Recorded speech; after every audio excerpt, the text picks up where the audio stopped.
I have watched the tides of time swallow kingdoms, erase dynasties, and grind emperors to dust. Yet I endure.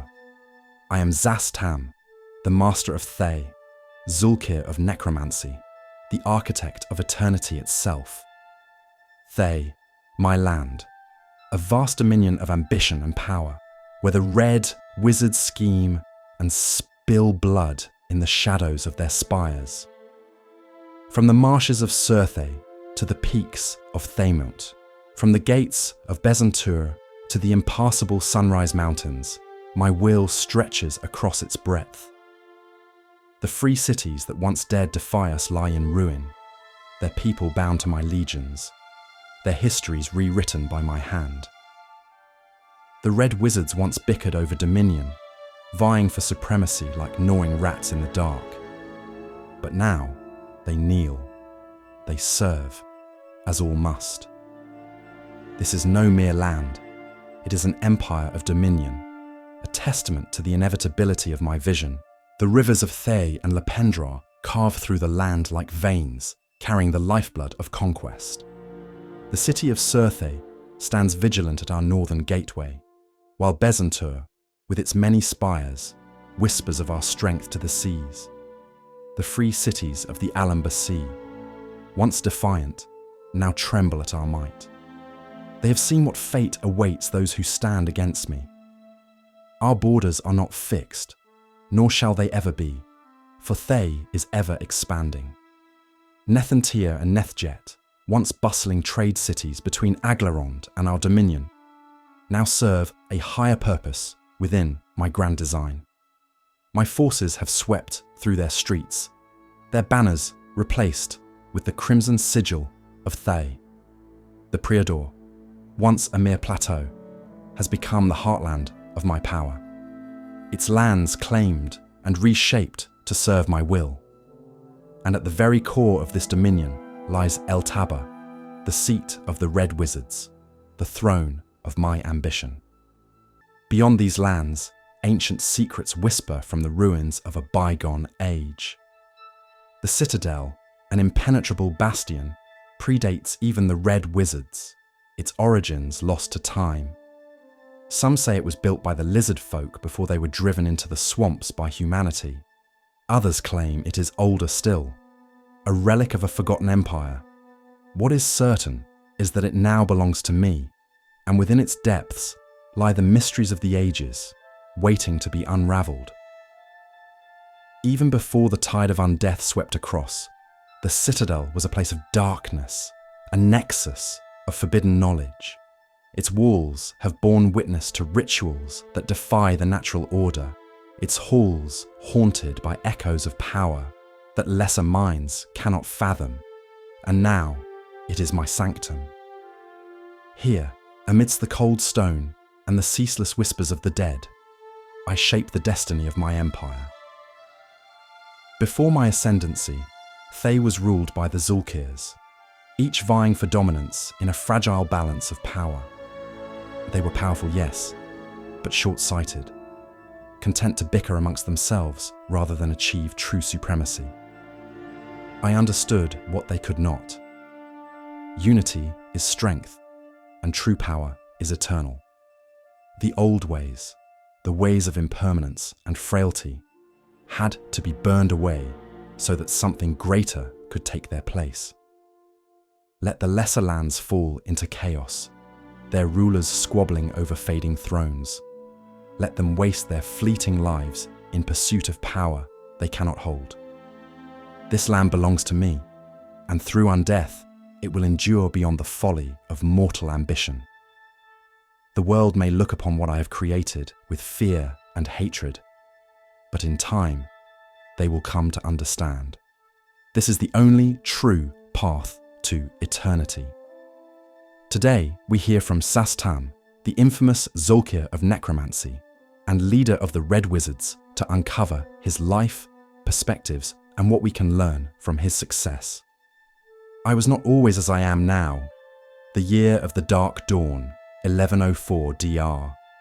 A name was given to me, a life destined for mediocrity, but I had no use for the limits of mortality.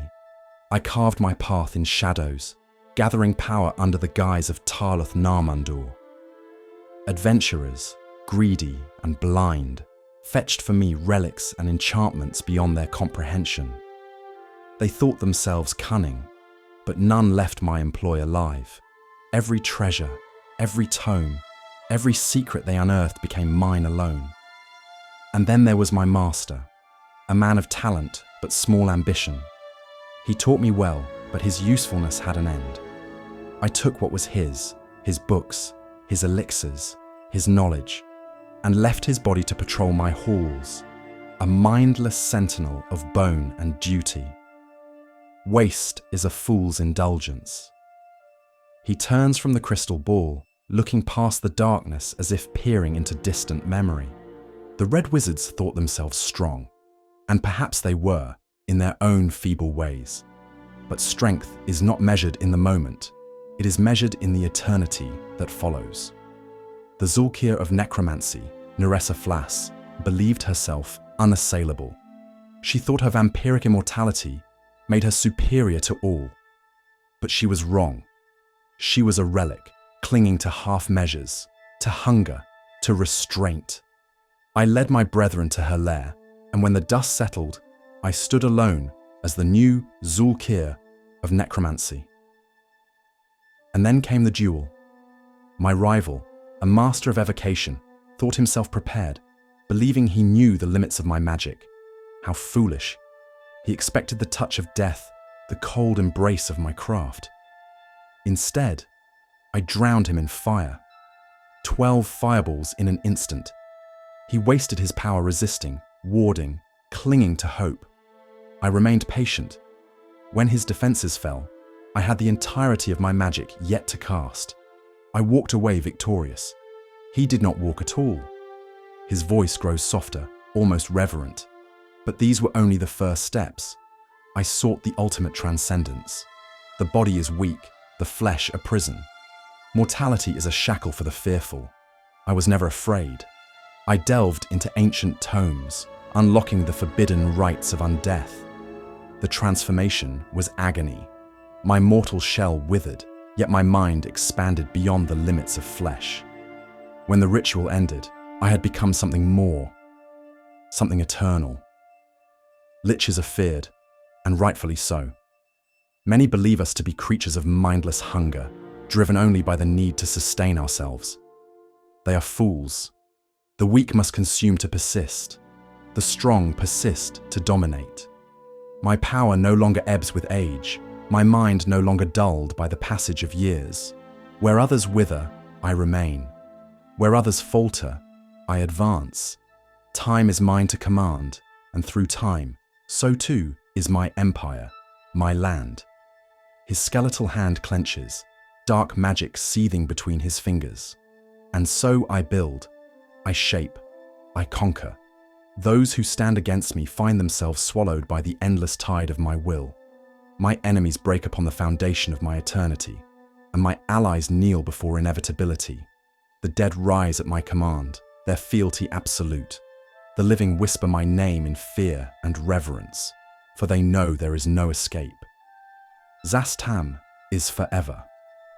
The blue flames flicker, and darkness swallows the vision. Somewhere in the unseen depths of the citadel, a door creaks open, and something stirs. Szass Tam recounts his ascension with unwavering confidence, detailing the moments that solidified his dominance over Thay and beyond. In the year of the Cloven Stones, 1159 DR, I led an army against the Rashimi dogs, intent on carving a path of subjugation through their pitiful lands. They resisted, as was expected, and in the ensuing battle, my mortal form suffered grievous wounds. But death is a door I had long prepared to walk through on my terms. The magics I had painstakingly woven within myself flared to life, severing the last vestiges of frail mortality. I was reborn as a lich, my existence now beyond such trivial concerns as hunger, pain, or the march of years. By the year of embers, 1201 DR, my power had only grown. I allied with Navonakren and Nymor Thrall, the Zulkirs of Invocation and Illusion respectively, to launch an invasion of Aglarond. The plan was masterful. My undead forces would assail the watchwall in a feint, while my allies flanked the enemy through Yuir Wood. My horde did its part flawlessly, striking terror into the defenders, but my so-called allies failed me. Their mortal troops, driven by greed and arrogance, lost focus, pillaging rather than pressing the attack. Their incompetence cost us our victory. I held Nymor Thrall accountable for this disgrace. His pitiful illusions would not save him from my wrath, and with but a whisper of the suffocate spell, I erased his failure from this world. In the following decades, my machinations took a more subtle form. I found an eager pawn in the Harper Rundall Moonsclan, a man whose ambition nearly rivaled my own. He sought dominion over the politics of the North. I sought the destruction of my rivals within my land. A mutually beneficial arrangement was struck. Rundall spread whispers of a so-called spell of undeath, a fabrication designed to stoke fear and drive Harpers against my enemies.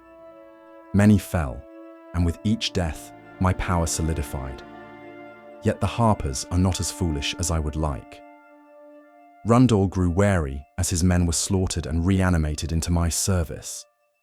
Betrayal, he decided, was his only recourse. He turned to the Lich, Tavadash, hoping to reclaim what was already mine. Foolish, short-sighted, mortal. As the cult of the dragon bore down upon Thavadas's lair in the vast swamp, I struck. My projection, imbued with formidable magic, waged battle with the Lich, while I remained safely in Thay, watching from afar. Our spells clashed in a contest of cunning and power, neither able to break the other. Tavadash, in a desperate gambit, unleashed an artifact of immense destruction, shattering my image and even reaching across the distance to afflict me. I was cast into a haze of disconnected thought, reeling for years, while the meddling Elminster took advantage of the moment to eradicate my rival. But time is my ally. When I returned to clarity, I turned my mind toward the very thing the Harpers feared most, the spell of undeath. The power to turn entire cities into my thralls was no longer myth. It was my design, my purpose, and in time, all of Faerun would tremble beneath the tide of death that I would unleash. One of Szass Tam's infamous tales was focused around the runes of chaos. At the start of the year 1367 DR, Szass Tam journeyed to Warlock's Keep, somewhere in the Troll Hills. This was a distant and near legendary site on the Sword Coast, where he won the cooperation of the powerful Lich Larlock. After making unspecified deals with the Lich, Tam received several major enchanted items, including the Death Moon Orb, and the great magical throne known as Thakasil's Seat, both of which were necessary to control Eltab. By using a spell called the Ritual of Twin Burnings, his intent was to inscribe the 9 runes of chaos upon the seat where Eltab was imprisoned. The seat became active. A magical dampening field then fell over Thay and reduced divination magic, and within the realms of the Thaymount, it eliminated them entirely. With 8 of the runes inscribed, Tam moved upon his plans and had in his mind that if the 9th were to be etched into the seat, the occupant, the demon Eltab, would be permanently and irrevocably enslaved to Tam's will. The only thing that was slowing down the plan were that each rune required a sacrifice of a powerful victim with some form of connection to the upper planes and the energies of a wizard with great power and understanding. He managed to catch the once famous Harper ally Azargatha Nimune, who was once a powerful wizard. She had been a thorn in his side for many years at that point, and he finally seized her at an unguarded moment and transported her to a prison underneath the Thaymount. The goal was simple. He would then simply wait until the time was right and cast the enchantment on the night of the dark moon. before sacrificing Nimuni. This would then establish the 9th rune and complete his control of the dread Tanar'ri Lord. His goal was simple. With such a powerful creature in his thrall and his lands under his thumb, Tam would have been unstoppable. He would have then used the legions of the Red Wizards in his dominion to march against their neighbours, unhindered by the bickering and political infighting that crushed the dreams of all previous regimes. This would not go to plan, as a group of paladins, clerics, and warriors would foil his plan. However, in doing so, the Tanar'ri Lord of the Abyss was freed. This situation caused Tam to aid these warriors and assist in driving the demon back to the demon cyst below the Thay Mount. Szass Tam elevates his voice with a sense of authority. The world never understood the necessity of my vision. Even my supposed allies, the Zulkirs, feared what I sought to create. Thay, under my dominion, could have ascended beyond mortality, beyond weakness, beyond the chaos of transient life. But they would not see. Their short-sightedness led them to oppose me, to struggle in vain against the inevitable. And so, I reshaped with fire and undeath, bending the land and its people to my will. In the year of the haunting, 1377 DR, I held the citadel at Thaymount, the seat of true power. Many of my former adversaries crumbled, or, in their desperation, fled. Yaphil, the diviner, was among those who proved useful until she proved treacherous. I allowed her to glimpse the future, to pull secrets from the weave, yet her mind clung to false hope. When she defied me, I bound her with the Death Moon Orb and Thakkasil's seat, extracting every whisper of knowledge from her broken will.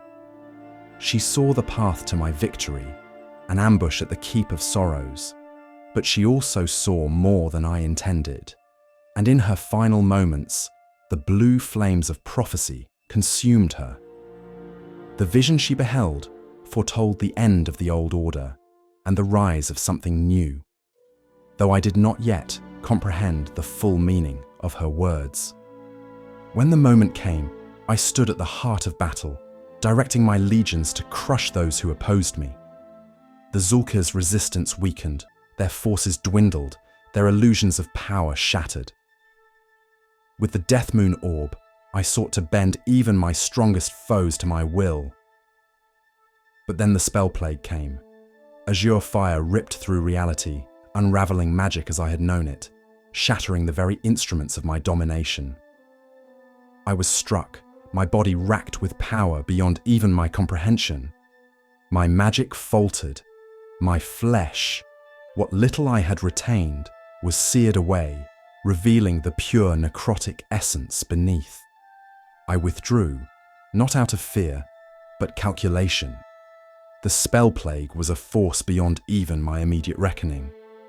It would not do to battle against an unknown tide unprepared. I turned to the gods themselves to claim new knowledge. Through sacrifice, I summoned Bane, the Lord of Tyranny, and he came to me in my hour of need. We struck a bargain, 1,000 years of service in exchange for the knowledge to bend the chaos of the new age to my will. It was a paltry price. Gods, after all, are but another means to power. Through Bane's blessing, I wielded my magic once more, raising new legions, ensuring that Thay would not fall into weakness, even as the world around it burned. At the Keep of Sorrows, I met the Zulkirs once more, this time with a weapon they could not counter, a dream vestige, the incorporeal horror of devoured souls, a nightmare given form. Their armies faltered, their cowardly retreat leading them to Bezantor, where I pursued them with ships wrought from darkness. At last, I had them at the edge of oblivion. But even in desperation, they found ways to resist. Nevron, ever the cunning one, called forth infernal creatures from the depths, breaking the tide of my undead fleet. The dream vestige was cast down, and my magic, the boon of Bane, was spent. I saw no further need for battle. Let the survivors flee. Let them cower in their crumbling sanctuaries. Thay was mine. By the year of Silent Thunder, 1432, Dr. My dominion was absolute. No Zulkir remained to challenge me. The land had been reforged, its people reshaped, its will bent to my own. Thay was no longer a nation of the living, bound by their feeble, short-lived ambitions. It was an empire of the eternal, of the undying, a monument to what lies beyond mortality. And yet, the world still whispers of Szass Tam, of Thay, of my grand design. They do not understand what I have achieved. But they will. In time, all things must yield. Even history bends to the will of those who seize it. Szass Tam's rise and reign offer lessons that stretch beyond Thay and the realm of necromancy. His story is one of vision, of unrelenting ambition, and of the costs that come with the pursuit of absolute power. He teaches that survival alone is not enough. Dominance, mastery, and control are the true measures of success. To him, weakness was an affliction to be cured, whether through undeath or through the eradication of those who opposed him. Yet, his tale is also a warning. Power acquired without restraint leads to endless conflict. Szass Tam's ambition left him with an empire of the dead, ruling over subjects who could offer him no challenge, no betrayal, but also no true loyalty. He is a ruler without equals, but also without peers. He grasped eternity, yet found himself bound by it. His fate is that of those who seek to control all things, to be feared, but never truly loved, to be victorious, but never truly satisfied. Perhaps, in the end, that is the final lesson. The greatest rulers, the greatest conquerors, do not merely destroy their enemies. They build something greater than themselves. Szass Tam ensured Thay's endurance, but in doing so, he may have doomed himself to an eternity of stagnation, an undying god of a kingdom that will never truly live again.